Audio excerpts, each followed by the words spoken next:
नमस्कार मित्रों, हम फिर हाजिर हैं आपके सामने एक नई वीडियो लेकर, जिसमें हम आपको बताएंगे आज के इस्कॉन में दीक्षा कैसे ली जाती है।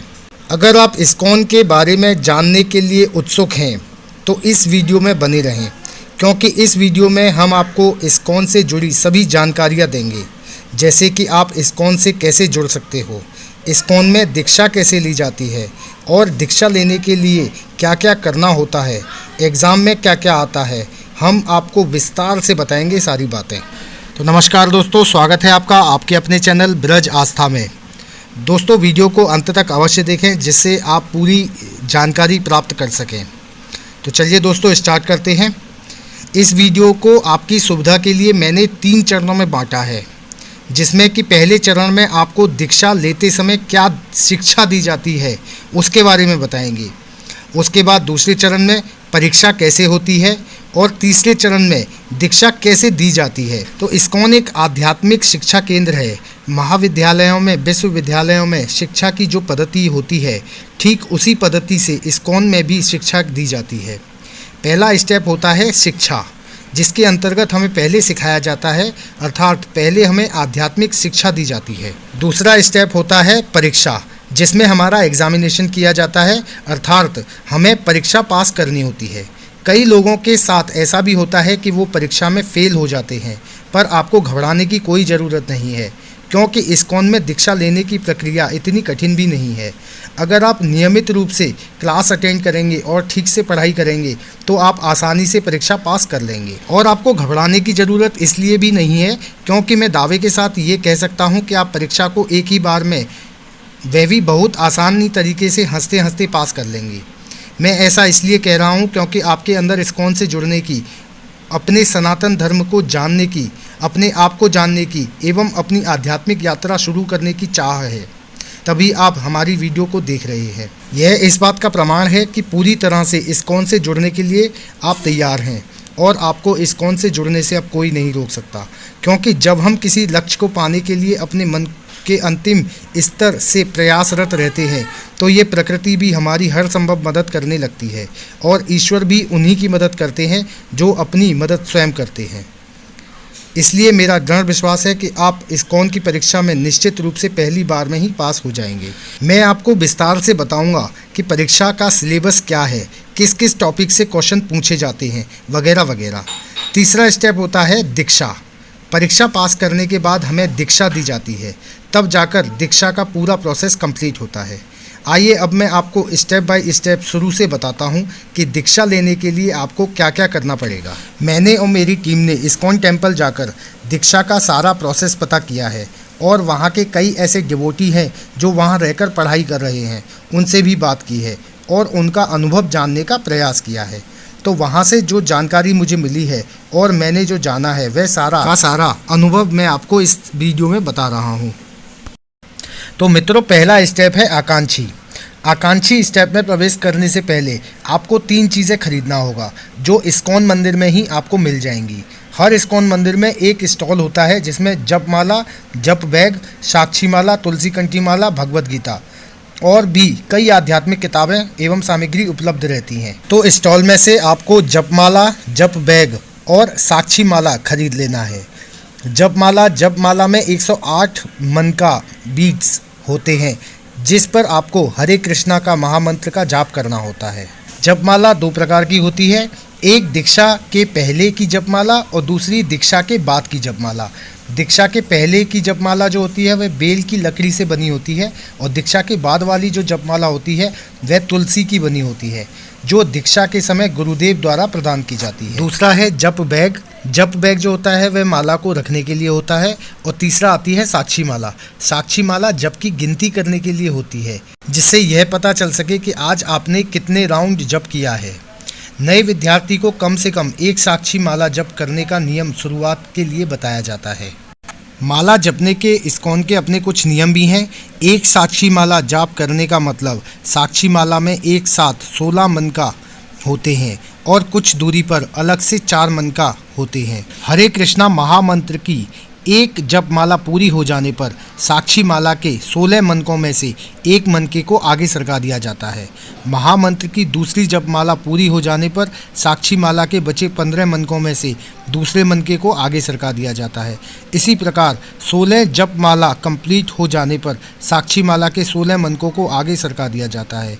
यह जप याद रखने के लिए एक आसान विधि होता है, जिससे हमें पता चल सके कि आज हमने कितना महामंत्र जप किया है। इसी प्रकार साक्षी माला के 16 मनकों को आगे सरका देने के बाद साक्षी माला में जो अलग से 4 मनके होते हैं, उनमें से एक मनके को आगे सरका कर 16 मनकों को वापस पीछे सरका दिया जाता है। इस प्रकार 16 × 4 = 64 महामंत्र का जाप किया जाता है। इसी प्रकार नए विद्यार्थी को कम से कम एक साक्षी माला जप करने का नियम शुरुआत के लिए बताया जाता है, अर्थात 16 राउंड जप माला। अब आकांक्षी के बारे में जानकारी बताते हैं। आकांक्षी का अर्थ होता है इच्छुक, जिज्ञासु, पाने की इच्छा रखने वाला। अगर आप शाकाहारी हैं तो बहुत अच्छी बात है, परंतु यदि आप मांसाहारी हैं तब भी कोई दिक्कत की बात नहीं है। आप पहले स्टेप आकांक्षी के लिए पूरी तरह से फिट हैं। आपको इस्कॉन मंदिर के अंदर हर स्थिति में स्वीकार किया जाएगा। आकांक्षी में प्रवेश करने पर आपको एक नियम का पालन करना होगा, और वह नियम है हरे कृष्ण महामंत्र कम से कम 4 जपमाला मतलब 108 × 4 मतलब 432 टाइम्स हरे कृष्णा महामंत्र का जप करना। इतना करने के बाद ही आपको आकांक्षी लेने के लिए तैयार माने जाएंगे। इसका यह अर्थ बिल्कुल नहीं है कि आपको केवल 4 माला जप ही करना है। यह केवल शुरुआत के लिए बताया गया है। अगर आपका मन लग रहा है और आपको अच्छा लग रहा है तो आप 4 माला के स्थान पर 6, 7, 8, 9, 10 बहुत सारी माला भी कर सकते हैं। आप जितना अधिक माला जप करेंगे, आपको तीसरे स्टेप दीक्षा के समय उतनी ही आसानी होगी। इसलिए आप शुरुआत से ही प्रैक्टिस करना शुरू कर दीजिए, ताकि आपके शरीर को, आपके मन को और आपके मस्तिष्क को जप करने की आदत हो जाए। यहाँ मैं आपको यह भी साफ साफ बता देना चाहता हूँ कि तीसरे स्टेप दीक्षा में प्रवेश करने के पहले तक आपको 16 राउंड जप माला करना चाहिए। अर्थात आपको दीक्षा तभी दी जाएगी जब आप 16 राउंड जप माला करने लग जाएंगे। 16 राउंड जप माला का मतलब होता है 1 राउंड साक्षी माला। आपके मन में क्वेश्चन आ रहा होगा कि आकांक्षी कब करवाया जाता है या आकांक्षी कब मान्य होता है। यह मंदिर की व्यवस्था पर निर्भर करता है कि मंदिर प्रशासन कब इस कार्यक्रम का आयोजन करता है, जैसे व्यास पूजा पर, किसी विशेष तिथि पर या किसी विशेष त्यौहार या पर्व पर। आकांक्षी होने के लिए आपको कोई परीक्षा नहीं देनी पड़ती है, बस श्रील प्रभुपाद जी के चरणों में पुष्प अर्पित करना होता है और इसके बाद आपका पहला स्टेप आकांक्षी पूर्ण हो जाता है। आकांक्षी पूर्ण होने का मतलब है कि आप आने वाले समय में यानी कि भविष्य में इस्कॉन में दीक्षा लेना चाहते हैं। आपने इस्कॉन में दीक्षा लेने के लिए अपनी इच्छा जाहिर की है या अपनी आकांक्षा प्रकट की है। इसी में दूसरा स्टेप है चरण आश्रय। चरण आश्रय लेने से पहले आपको तुलसी कंठी माला धारण करनी होती है। इसे कंठ में धारण किया जाता है, इसलिए इसे सरल शब्दों में साधारण बोलचाल की भाषा में कंठी माला भी कहा जाता है। कंठी माला धारण करने के बहुत से नियम होते हैं। चरण आश्रय लेने से पहले कुछ साधारण से नियमों का पालन करना पड़ता है, जो इस प्रकार हैं। जैसे आपको मांसाहारी भोजन नहीं करना है, नशा नहीं करना है, अच्छे और सात्विक वातावरण में रहना है, किसी की निंदा नहीं करना है, जितना संभव हो सके झूठ बोलने से बचें, गलत या गंदे काम नहीं करना है, सरल एवं सात्विक जीवन जीना है, एकादशी का व्रत करना है, भगवान को भोग लगाकर ही प्रसाद ग्रहण करना है, माला जप को बढ़ाकर 16 माला जप ही करना होगा। तो यह कुछ नियम है। इस्कॉन मंदिर के अंदर एक कोर्स होता है जो तीसरे स्टेप हरि नाम दीक्षा लेने से पहले कंप्लीट कराया जाता है। मतलब कि यह कोर्स दूसरे स्टेप चरण आश्रय का ही एक भाग होता है, जिसका नाम है IDC इस्कॉन डिसिपल कोर्स। यह कोर्स इस्कॉन में दीक्षा लेने के लिए अनिवार्य होता है। इस्कॉन में दीक्षा लेने वाले हर आकांक्षी को यह कोर्स करना होता है, जो कि बहुत आसान होता है। इसके लिए आपको एक फॉर्म फिल करना होता है और नियमित रूप से कक्षा में जाना होता है। इस कोर्स के अंदर बहुत से टॉपिक होते हैं जो कुछ इस प्रकार हैं, जैसे कि आप दीक्षा क्यों ले रहे हैं, सद्गुरु का हमारे जीवन में क्या महत्व है, गुरु और शिष्य का क्या संबंध होता है, शिष्य को गुरु का आदेश क्यों मानना चाहिए, शिष्य के क्या क्या कर्तव्य होते हैं वगैरह वगैरह के बारे में विस्तार से सिखाया जाता है। आप जिस इस्कॉन में जा रहे हैं यह कोर्स वहीं कराया जाएगा, या फिर यह कोर्स कराने के लिए आपको वृंदावन या मायापुर भेजा जाएगा। इसके साथ साथ आपको सुबह मंगला आरती, शाम को संध्या आरती, तुलसी आरती, 16 माला जप प्रतिदिन, एकादशी के दिन 25 माला जप, एकादशी व्रत करना अनिवार्य होगा। बाज़ार में दिखाई देने वाले तेल, मिर्च, मसाला एवं चटपटे एवं खट्टे मीठे पकवान, जंक फूड नहीं खाना है। आप बाज़ार से ताज़ा मिठाई, फल, जूस, शेक वगैरह ले सकते हैं। मैंने आपको जो पहले नियम बताए थे कि भगवान का भोग लगाने के बाद ही प्रसाद ग्रहण करना है, पर यदि आपके साथ कभी ऐसी स्थिति बनती है कि आपके पास कोई खाने का सामान है और आप उसे खाने से पहले भगवान को भोग लगाना चाहते हैं, पर आप ऐसी जगह पर है जहां ना तो आपके सामने भगवान की प्रतिमा है और ना ही तुलसी पत्र, तब आप कैसे भोग लगाएंगे? यदि आपको इस्कॉन में दीक्षा लेना है तो इन बताए हुए नियमों का पालन करना ही होगा। इसलिए इस नियम का पालन करने के लिए आसान उपाय यह है कि आप अपने कंठ में धारण की हुई तुलसी माला से उस खाने को स्पर्श कराइए और मन ही मन भगवान को याद करते हुए उन्हें भोग लगा दीजिए। उसके बाद वह प्रसाद आप ग्रहण कीजिए। इस प्रकार आपका नियम का पालन हो जाएगा। पर यदि आप दुनिया के किसी ऐसे देश में है जहां शाकाहारी भोजन मिलना असंभव है, तो ऐसी विषम परिस्थिति में आप मांसाहारी भोजन का सहारा ले सकते हैं। पर इसका मतलब यह बिल्कुल भी नहीं है कि आप शाकाहारी भोजन पाने के लिए प्रयास ही छोड़ दें। यदि आप प्रयास करेंगे और मन में यह निश्चय कर लेंगे कि आप चाहे जो हो जाए मैं मांसाहारी भोजन नहीं करूँगा, तो भगवान किसी न किसी रूप में स्वयं आकर आपकी मदद करेंगे। तो मित्रों, अब तीसरा स्टेप आता है हरिनाम दीक्षा। हरिनाम दीक्षा में प्रवेश करने से पहले आपका एग्ज़ाम होता है और 4 नियमों का पालन करना अनिवार्य हो जाता है, जो इस प्रकार हैं। जैसे कि मांसाहारी भोजन नहीं करना है, किसी भी प्रकार का नशा नहीं करना है, जैसे चाय, कॉफ़ी, शराब, सिगरेट, गांजा, गुटखा, पान, तंबाकू आदि। जुआ नहीं खेलना है, ऐसा कोई भी खेल जिसकी लत लग जाती है वो खेल नहीं खेलना है। कोई भी अवैध संबंध नहीं बनाना है। जैसे जैसे आप स्टेप बाय स्टेप आगे बढ़ते जाएंगे, आपको अपने आप को संयमित करना होगा, क्योंकि यहाँ तक पहुँचने के बाद अगर आपने किसी नियम को तोड़ा तो आपको इस्कॉन से बाहर किया जा सकता है, जो आप कभी नहीं चाहेंगे। इसलिए इन बातों का विशेष ध्यान रखना पड़ेगा। इस्कॉन की परीक्षा की बात करें तो इसके लिए एक नाम हट नाम की एक किताब आती है, जो ऑनलाइन भी मिलती है। जहां आपका इस्कॉन मंदिर है वहां के बुक स्टॉल पर मिल जाएगी, और मायापुर वृंदावन में तो ज़रूर ही मिल जाएगी। यह किताब हर भाषा में उपलब्ध है, तो इसका अध्ययन करने में आपको कोई भी समस्या नहीं होगी। इस किताब के एक चरण में 20 प्रश्न हैं, जो खास तौर पर दीक्षा लेने के लिए बनाए गए हैं, जो कि लिखित परीक्षा में लिखने के लिए आते हैं। इसलिए इन प्रश्नों को आप अच्छी तरह से याद कर लेना। इन प्रश्नों के उत्तर आपको दीर्घ उत्तरीय रूप में लिखने पड़ेंगे। परीक्षा 2 चरणों में होती है। पहला चरण आपके लोकल इस्कॉन टेम्पल में होगा। अगर आप वह परीक्षा पास कर लेते हैं, तब आपको दूसरे चरण की परीक्षा के लिए इस्कॉन की मेन ब्रांच में भेजा जाएगा। भारत के अंदर हर महानगर में इस्कॉन की एक ब्रांच है, तो आपके घर के नज़दीक जो भी महानगर होगा, आपको वहाँ की ब्रांच में दूसरे चरण की परीक्षा के लिए बुलाया जाएगा। जैसे कि मायापुर, वृंदावन, मुंबई आदि। सभी आरती आपको याद होनी चाहिए, जैसे मंगला आरती, संध्या आरती, तुलसी आरती, गुरु वंदना, श्री गुरु चरण वगैरह। यह सब आपको जो इनकी तर्ज बनाई गई हैं उन तर्ज पर गाते हुए याद होना चाहिए। आपको वहाँ गाकर सुनाना होगा। नाम हट किताब में एक टॉपिक होता है 10 विध नाम अपराध, जिसमें आपको क्रमानुसार कई बिंदु दिए गए होंगे, जो आपको उसी क्रम में याद करना होगा। यहाँ आप इस बात का विशेष ध्यान दीजिए कि वे बिंदु जिस क्रम में दिए गए हैं आपको उसी क्रम में याद करना होगा। क्रम नहीं बिगड़ना चाहिए, क्योंकि दूसरे चरण की परीक्षा में आपको कोई भी बिंदु के बारे में पूछा जाएगा, जैसे कि 4 नंबर में क्या है, 7 नंबर में क्या है वगैरह वगैरह। तो आपको सारे बिंदु क्रम से क्रम याद करने ही पड़ेंगे।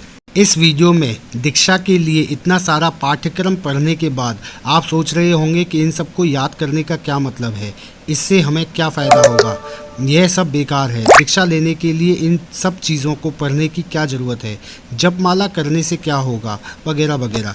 यदि मैं आपको अपना निजी अनुभव बताऊं तो यह बहुत ज़रूरी है, क्योंकि इससे आपका भक्ति जीवन शुरू होगा, आपके जीवन का आध्यात्मिक यात्रा शुरू होगी, आपको भगवान से प्रेम होने लगेगा, क्योंकि इसी के लिए हम इस धरती पर मृत्यु लोक से आए हैं और मानव शरीर धारण किया है।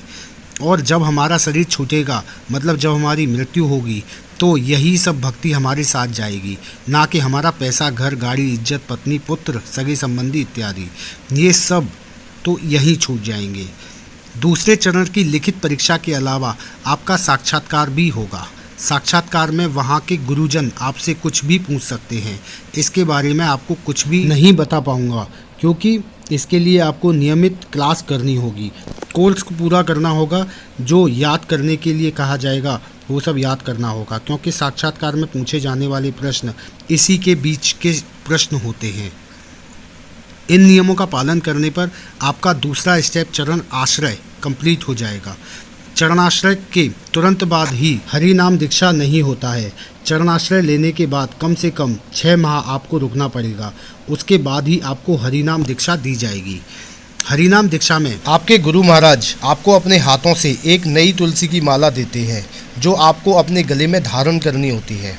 इसके अलावा आपको नई जप माला भी आपके गुरु महाराज द्वारा प्रदान की जाएगी, जिससे आपको हरे कृष्ण महामंत्र का जाप करना होता है।